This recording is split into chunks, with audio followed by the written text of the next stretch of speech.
Welcome back to In the Stu with Nice Landry, Eliza Reyes over here, and to my right, Mr. George Ofman. It's been very eye-opening to see their history, seeing where you started from to where you are at right now.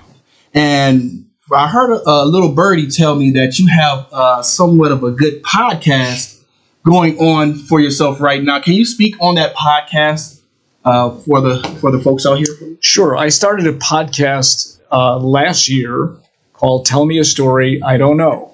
It's storytelling by top sports personalities with connections to Chicago, which include Chicago broadcasters and personalities, and then national people that have some kind of connection to Chicago. The idea came to me 10 days after I was let go by WBBM for COVID purposes, and suddenly I'm not working at a news radio station at age 66 where I thought I'd be working into my 70s. And that didn't happen. So I had to come up with something fast. But to do that, I had to learn what a podcast was. So I did a lot of educating. I did a lot of telephone calls, a lot of emails. I talked to a whole bunch of people to understand how to put together a podcast. What I did is I took my radio experience and used that along with the interviews and the equipment and trying to get monetization of it, and came up with an idea. The first idea the music wasn't right. Somebody said, try this. I said, great idea. Let's do that. Found somebody in Tampa who helped me a great deal, and it's still with me and uploads the podcast and tries to promote it from his end. Mm-hmm. And then I hired two people in Indiana, one who mixes for me and one who came up with my graphic. I had no idea. Somebody said the best graphic, here's an idea for a graphic. Did you ever see an album cover? Yeah. Okay. How about a bottle of wine? Well, people look at that. Sometimes they may not want the artist, but they see the graphic. Yeah. So I told this young lady, this is what I want to do. She got it first time. She did it perfectly.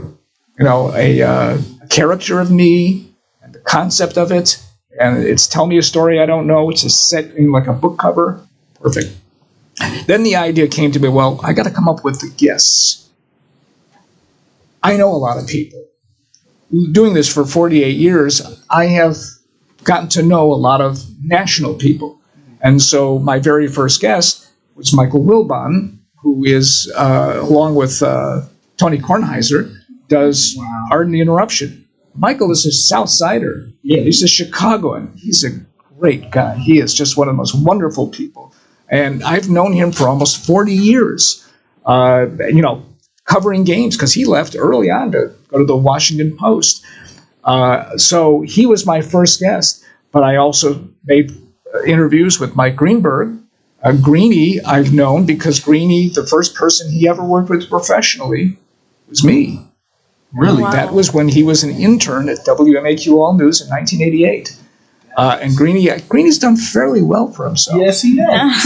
Yes, he has. But Bob Costas, I've known Bob Costas for 40 years, and he was a tremendous guest. And so I started tapping into national but local people like Chuck Swirsky, the voice of the Bulls, who I've known for a long time.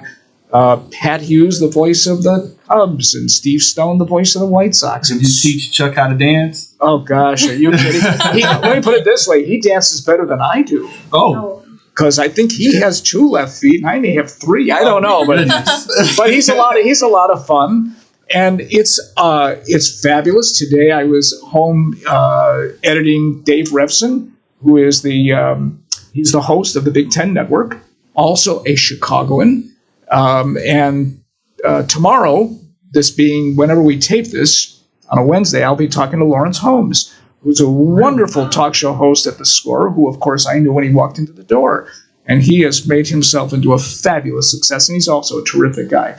So, and every day I'm talking to people about, what about this guest, and how can we expand the podcast?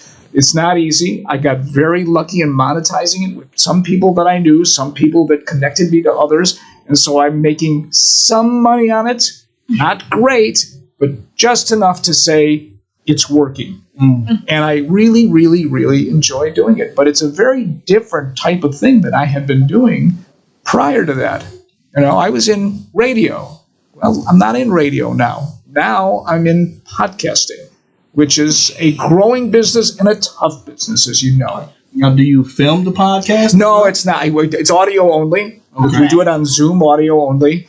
I decided that right off the bat instead of going to something that may not have fit the way I could do things. Okay. There's a lot of notes and what have you, and maybe one day that we'll get into the video aspect of it and try to see if we can do some more work on YouTube. But everything is a lot different than when I was growing up, and now things are all, this thing has been really good and really bad. Because what it's done is it's taken our business of sports anchors and reporters and turned us into dinosaurs. And I was the lead dinosaur. Well, they got rid of this dinosaur, and they're going to eventually get rid of the other dinosaurs because technology says, well, you know what, we can get that on the phone. Well, one thing you can't get rid of is experience and knowledge. Exactly. Couldn't have said it better. So you made this interesting move from radio to podcasting. You explained how it is very difficult and very challenging. Right. But what would you say that brought you? Because I can see just how you're talking about it, that it excites you and you wish to continue into it. What gave you that drive to push you to be like, yeah, this is something I want to continue and to share with others? Because people would ask the question, are you retired? And I said, no, I'm not retired. I'm just not working. But I was starting 2 weeks after I was let go. I was already figuring how can I do this podcast stuff? And so I did what I did when I was in college. I worked at it and learned how to do it and said, okay, I just don't want to put a podcast out there. Can I sell the podcast? Can I get some sponsors to do it? And I did, and I still have some of those sponsors, and that's good. The passion about it is it still allowed me to do what I was doing on radio anyhow, only much longer form. I mean, some of these interviews are over an hour, and I edited them down to give or take 40, 42, 43 minutes. But by the time you have my intro and the sponsors and the close, that's another 7 minutes. And on top of that, I add sound. Okay. So what I do with some of these interviews is, let's say it's Bob Costas, and Bob Costas' first Super Bowl was the Bears Super Bowl. A lot of people don't know that. He was the pre- and post-game for the Super Bowl 20 with the Bears. 1986. So what did I do? I went to YouTube, found some sound of Bob Costas, and I put it into the podcast. Nice. Bob Costas did 19 Bulls games. Right before NBC hired him, he did it on Channel 9. Well, Channel 9 got me that sound, and I put 20 seconds in there. So what I do with this is when they're talking about certain aspects of their career, I'm able to find stuff that fits right in there. So I put sound bites in. So I'm still doing what I did on radio, only I'm doing it long form for a podcast. You're dropping gems there. I just had a couple ideas. See? Exactly. Thank you very much for that. It's like I'm already learning from you without even needing to actually sit with you. Well, now you got to teach me some stuff too. Yeah. Well, I want to see. I actually want to see where your sports knowledge is at. Yeah. I'm ready. Oh yeah. Can you take a couple shots from me? Okay. Okay. All I right. have drum rolls here. So, the Bears, they just hired a new GM in Ryan Poles, Right. and a new head coach. What do you believe the direction of the Bears? Is it taking a good direction, or is it backsliding somewhat? No, it believe me, they had to get rid of the previous The management. other Matt and Ryan? Yeah, the other Matt and Ryan. Ryan Pace made a few good moves, but he made one really, really, really, really bad move. And then he drafted the wrong quarterback. And when you do that, you can set a franchise back a decade. That's how far you can go, because take a look at where the Bears are now. They drafted Trubisky in 17, was it? Or what, 18? It was 17. 17. Yeah. Okay, now we are now going to go into the 2022 season with new management and still Justin Fields, not knowing if Justin Fields is going to be a franchise quarterback, a really good quarterback, an average quarterback, or a bust. It may take, but when they got him, and then they went out and they made the big trade to get Khalil Mack. The Bears look like, okay, we've got the pieces in place to be. No, you don't. You don't have the quarterback. Now their defense is aged, so now you got to catch up to the quarterback. It could take another 3 or 4 years for them to even be a Super Bowl contender. So that's why I'm talking about a decade. Is it better? We don't know, but certainly they had to take a step forward than to take a step back by leaving the same management group in charge. And I think that is a great point there. I also want to allude to the fact that the Cincinnati Bengals seem to turn things around mighty quickly because they got their quarterback. Well, they also have good talent, but what's amazing about Burrows is that, I mean, he was sacked more than anybody this year, which is amazing that they're in the Super Bowl. They had 7 losses, but they got there. And yes, having a top quarterback helps, but take a look what's happened in the Super Bowl. Look who isn't there. Tom Brady's not there anymore. Aaron Rodgers is not there anymore. He's retired. But this year, so what do you have? You have a mediocre quarterback in San Francisco and a rising quarterback. Okay? Yeah. In the meantime, Mahomes is not there. Yeah. The Buffalo quarterback is not there. No, but really, to win in that game, you have to have a quarterback. You've got to have a really good quarterback.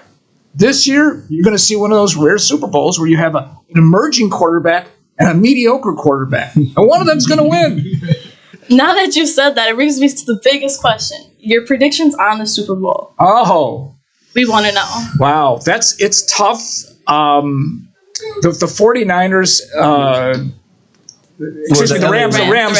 I keep thinking the 49ers. Forgive me, I don't know why I kept thinking of the 49ers. Chicago. And the Rams and Stafford is more than a mediocre quarterback. He's a better than average quarterback. He's made mistakes, and he also played a dozen years for a lousy franchise in Detroit. Yeah. So I don't know why I was thinking San Francisco, but anyhow. So the Rams, they should be the favored team.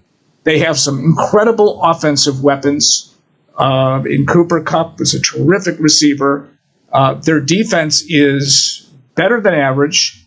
They've been there before, so I think they're going to win, and I think they're going to win by at least a touchdown. Well, they better win because their head coach is going to be on the chopping blocks if they don't, and I think it's a Super Bowl or bust. I don't know if he'll be. I don't know if he'll be on. I mean, he's been there. You know, he's made it there. I don't think he'll be on the block if they lose.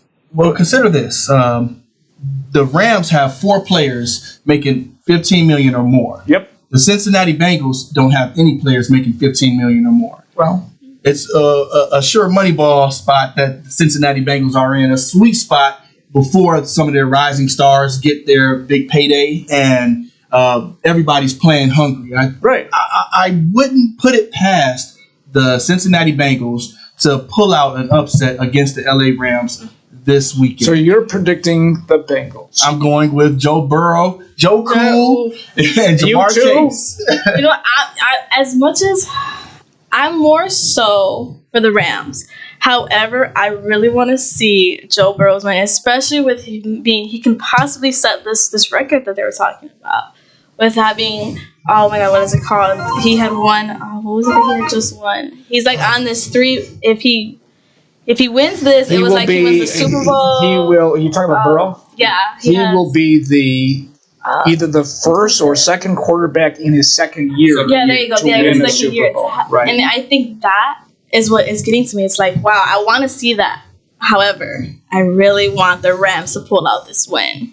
I'm really rooting for the Rams. Remember, they're playing at home. So this is the second year in a row that one of the Super Bowl teams is playing in their home. Well, they're not. Tampa last year. LA this year. So that's clearly an advantage. Absolutely. I mean, there will be, even though a lot of people, it's neutral to people that are coming into the Super Bowl, but there will be. It's a Rams crowd. It's still going to be a Rams crowd. And then you got that Rams defense that has Aaron Donald, Jalen Ramsey. You have Leonard Floyd off the edge. And you still think the Bengals, huh? I'm going with the Bengals. Are you saying Stafford's going to make enough mistakes to let them in? I think Stafford's going to play well. I don't think that the Rams will muster up a good enough running game to keep the defense honest. And so they're going to be able to pin their ears back and blitz on third downs because the running game's not going to work. That first and second down, third and long is going to come into play a lot in this game with Matt Stafford and these Rams. Well, we're going to see what the Bengals and how they can protect their quarterback against the Giants defense. Should be interesting. Yep. I'm used to seeing him slide all the time, but we'll see what this game can bring to us. But I'm really hoping the Rams can pull this off. We'll be right back after this.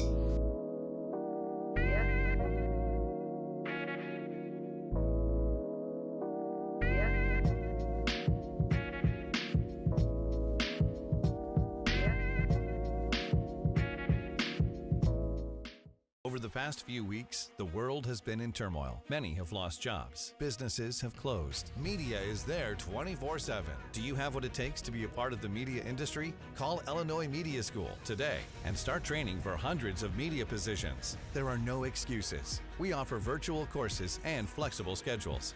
Call Illinois Media School and you can graduate as a media professional in just 8 months. Call now or visit BEONAIR.com. 331-215-4762.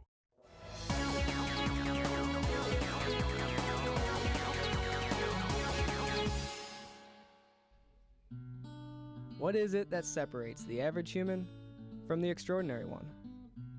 It's passion. Passion allows you to go above and beyond the call of duty. Passion turns an ordinary workspace into a playground. If your passion is TV and radio broadcasting, your playground is the Illinois Media School. It's not your average swing set and monkey bars. The Illinois Media School provides hands-on broadcast training and fully equipped radio and TV studios. The instructional staff consists of broadcast professionals with many years of broadcast experience and includes local on-air radio and TV personalities. Upon graduation, students are well prepared for entry-level positions in the broadcast industry. It's time for you to become extraordinary. Pursue your passion at the Illinois Media School. Visit today at BEONAIR.com.